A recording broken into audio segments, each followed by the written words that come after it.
പാലത്തായി പീഡനക്കേസിൽ വർഗീയ പരാമർശവുമായി CPM നേതാവ്. പ്രതി ഹിന്ദുവായതുകൊണ്ടാണ് മുസ്ലിം ലീഗും SDPIയും ഇടപെട്ടതെന്നായിരുന്നു CPM കണ്ണൂർ ജില്ലാ സെക്രട്ടേറിയറ്റ് അംഗം P. ഹരീന്ദ്രന്റെ പരാമർശം.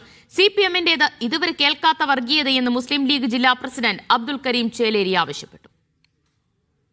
CPM ജില്ലാ സെക്രട്ടേറിയറ്റ് അംഗമായ ഹരീന്ദ്രൻ പാനൂർ മേഖലയിൽ നടന്ന പൊതുപരിപാടിയിലാണ് വിദ്വേഷ പരാമർശം നടത്തിയത്.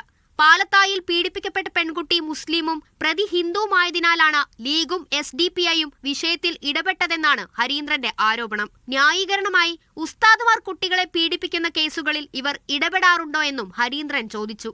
പീഡിപ്പിച്ചത് ഹിന്ദുവാണ്, പീഡിപ്പിക്കപ്പെട്ടത് മുസ്ലിം പെൺകുട്ടിയാണ്. ആ ഒരൊറ്റ ചിന്ത മാത്രമാണ് SDPക്കാരുടെ ചിന്ത.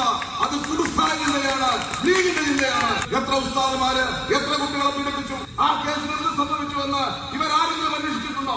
ഫലത്തിൽ കേസിൽ നിന്ന് രക്ഷപ്പെടാൻ പത്മരാജൻ ഉന്നയിച്ച അതേ വാദമാണ് കണ്ണൂരിൽ നിന്നുള്ള CPMന്റെ മുതിർന്ന നേതാവ് ഉന്നയിച്ചത്.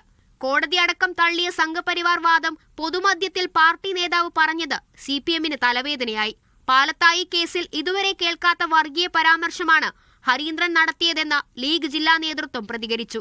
സത്യത്തിൽ കേരളത്തിന്റെ മതനിരപേക്ഷതയ്ക്കും സാമുദായിക സൗഹാർദ്ദത്തിനും ഒക്കെ കളങ്കമുണ്ടാക്കുന്ന ഏറ്റവും വൃത്തികെട്ട നെറികെട്ട ഒരു പരാമർശമാണ് CPMന്റെ ജില്ലയിലെ ഉന്നതനായിട്ടുള്ള ഒരു നേതാവിൽ നിന്ന് ഉണ്ടായിട്ടുള്ളത്.